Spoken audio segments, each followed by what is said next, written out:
सभी छोटे बड़े श्रोताओं को सुनीता भटनागर का प्यार भरा नमस्कार। ऑडियो स्टोरीज के हमारे चैनल कहानी जगत में आप सभी का स्वागत है। हिंदी कहानियों की श्रृंखला में आइए आज सुनते हैं योगेश गुप्त जी द्वारा रचित कहानी थोड़ी सी देर का सफर। उन्होंने सड़क पार की ही थी कि विनीता ने कहा, वह देखो, वह है हमारी कोठी। सुरेश ने एक नजर उधर देखा है। फलांग लंबी सड़क के अंत की तरफ विनीता की पतली गोल उंगली अभी भी इशारा करती ठहरी हुई है। सुरेश ने सामने देखा, पूछा, कौन सी? वह वहां? तुम कहाँ देख रहे हो? तुम्हारी तरफ। कपड़े पहनने का सलीका तुम्हें है? कहाँ सीखा? विनीता ने उंगली खींच ली। कोई जवाब नहीं दिया। वह फुटपाथ पर चढ़ गई। संभल कर चल रही है। सुरेश अभी नीचे सड़क पर ही है। वह भी आज खूब सजा संवरा है। उसे अंदर कुछ खुरच रहा है। इतनी बेचैनी क्यों है? विनीता को ऊपर ही चलने दो। सुरेश पास खिसक आया है। कल मिल रहे हो ना?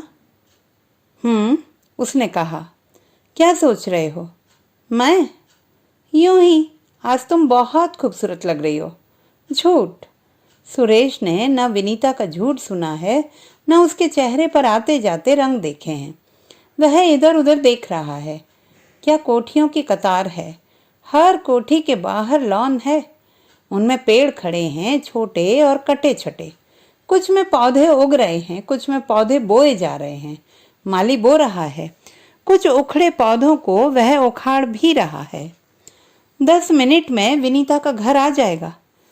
छोटे पर वाले भुनगे सुरेश के दिमाग में फड़फड़ा उठे हैं। एक टूटा पेड़ फुटपाथ पर पड़ा है। दोनों नीचे सड़क पर उतर आए हैं। अब मन नहीं है कि फिर ऊपर फुटपाथ पर चढ़ें।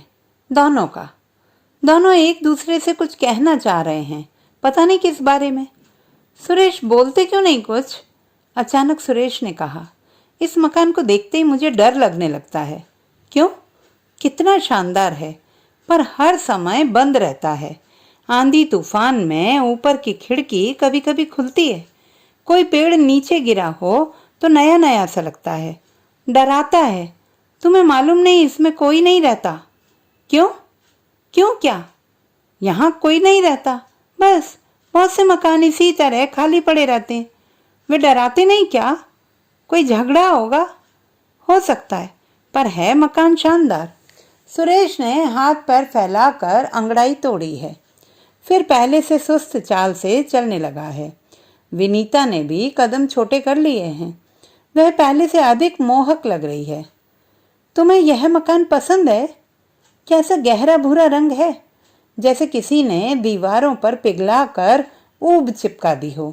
और दीवारें कैसी रेतीली हैं, और इसका खालीपन। और हाँ बिनी, मुझे यह मकान अच्छा लगता है। किस लिए? इसलिए कि यह खाली है और इसका विशाल लोहे का दरवाज़ा हमेशा बंद रहता है। पागल हो। दोनों फिर फुटपाथ पर आ गए हैं। कदम और छोटे हो गए। कितने लोग सड़क पर चल फिर रहे हैं। आगे कोई पेड़ गिरा पड़ा नहीं है। उन्हें विश्वास है कि सड़क के आखिर तक वे फुटपाथ पर ही चल सकेंगे। 1/3 रास्ता पार कर लिया है। दोनों अपने अपने कपड़ों को बार बार परख रहे हैं। दाईं तरफ बड़ी बड़ी कोठियों के गहरे गहरे छज्जों पर बहुत से लोग खड़े हैं। तुम्हारी पसंद बहुत बढ़िया है, विनीता ने कहा। क्या हुआ? अपने कपड़ों का रंग देखो। क्या है इस रंग में? कितना अच्छा लग रहा है तुम पर। हल्का भूरा और सीपिया। और कितना गोरा शरीर है। हाँ, और कितने घने बाल हैं, रीछ जैसे। हाँ। छज्जे पर खड़ी एक बहुत मोटी औरत ने आवाज के साथ नाक साफ किया है, फिर धोती के छोर से नाक रगड़ लिया है। दोनों को दुड़दुड़ी सी आई है। देखकर चलो विनीता, सड़कें यहाँ भी साफ नहीं रहती। हाँ, तुम कुछ परेशान हो? नहीं, मैं कभी तुम्हारे बारे में नहीं पूछता। तुम कैसी हो, पढ़ाई कैसी चल रही है, तुम्हारे घर के लोग तुम्हारे साथ कैसा व्यवहार करते हैं, तुम खुश भी हो? दरअसल विनीता, मेरी नज़रों में धुंध है, कुछ भी साफ नहीं दिखता। क्यों? मैं नहीं जानता, बस धुंध है, साफ दिखे कैसे? विनीता ने जमीन पर से एक छोटा सा कंकर उठाया है और कसकर मुट्ठी में बंद कर लिया है।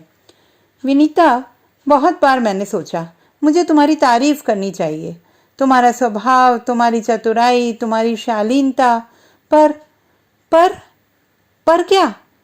कुछ मुझे अंदर से काटता है। जब भी मैं तुम्हारी तारीफ करने की सोचता हूँ, अंदर गहरे में कुछ चिढ़ता है। तुम बता सकती हो? मुझे कैसे मालूम? जब तुम्हें मालूम नहीं है तो मैं कैसे जानूंगा? समझती हो? नहीं तो जो भी अंदर चीरता होगा उसका संबंध तुमसे ही तो होगा, नहीं तो और वक्त भी तो महसूस होता होगा। विनीता चुप है। उसने चुपके से हाथ का कंकर सुरेश की जेब में डालना चाहा है। कंकर नीचे गिर गया है। विनीता ने उसकी तरफ कोई ध्यान नहीं दिया है। वह चल रही है। सुरेश, हाँ, एक बात बताओ। हाँ, तुम मुझे अब भी प्रेम करते हो? सुरेश ने विनीता की तरफ घूम कर देखा है। शरीर ने हल्की सी गुड़गुड़ी ली है। पूरी सड़क को एक नज़र में देखा है। कोठी अब दूर नहीं है। पहुंचने तक जवाब दे सकेगा? शायद नहीं। पहले पहुंच जाएंगे। तब क्यों दे जवाब? इस प्रश्न को महत्व ही क्यों दे? इसका उत्तर क्या वाकई दिया जा सकता है?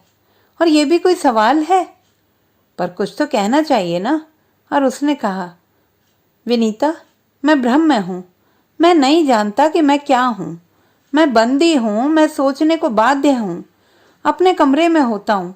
शाम के वक्त तो हमेशा मुझे लगता है कोई बाहर से दरवाज़ा बंद करके धीरे धीरे चला गया है।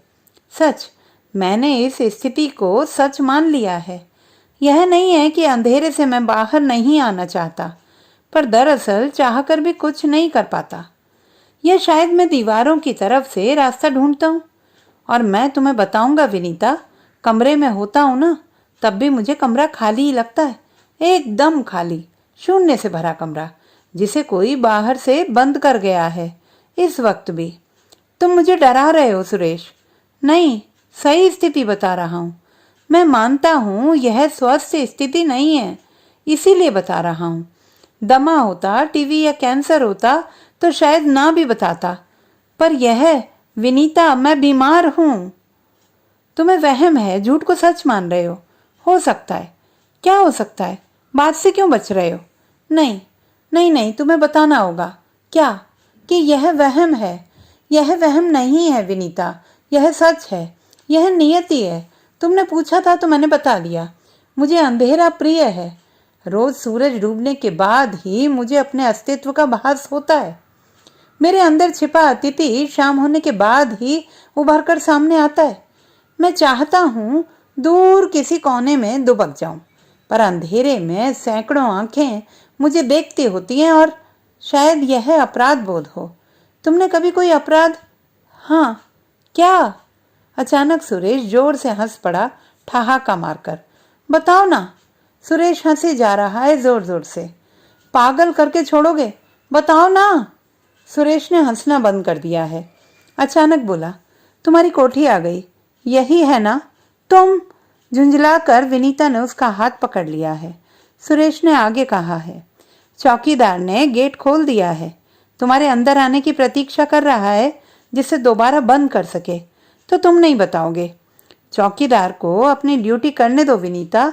और सुनो, मुझे ऐसे मकानों से बहुत डर लगता है, बल्कि शायद मैं उनसे नफरत करता हूँ जो आदमी को निगल कर पहले की तरह सहज हो जाते हैं। और जब से, यानी कुछ ही दिन पहले से, मुझे अपने अस्तित्व का बोध हुआ है। मुझे लगने लगा है कि रोशनी मेरे कमरे में आने से कतराती है। वह बंद है बाहर से। विनीता ने डरकर सुरेश का हाथ छोड़ दिया है। उसने कोठी में घुसने के लिए कदम बढ़ा दिए हैं। सड़क के इस किनारे विनीता की कोठी है। वह निगली जा चुकी है। चौकीदार ने दरवाजा बंद कर लिया है। सुरेश दाईं तरफ घूम गया है। जरा घूम कर जाएगा। यह दूसरा रास्ता भी सुरेश के घर की तरफ जाता है। घुप अंधेरा है। कोई चेहरा पहचान नहीं पड़ता। हर कोई रोशनी से कतरा रहा है। तो दोस्तों, ये थी हमारी आज की कहानी। आपको कैसी लगी कमेंट बॉक्स में लिखना ना भूलें। चैनल को सब्सक्राइब करें, लाइक करें और मित्रों के साथ शेयर करें।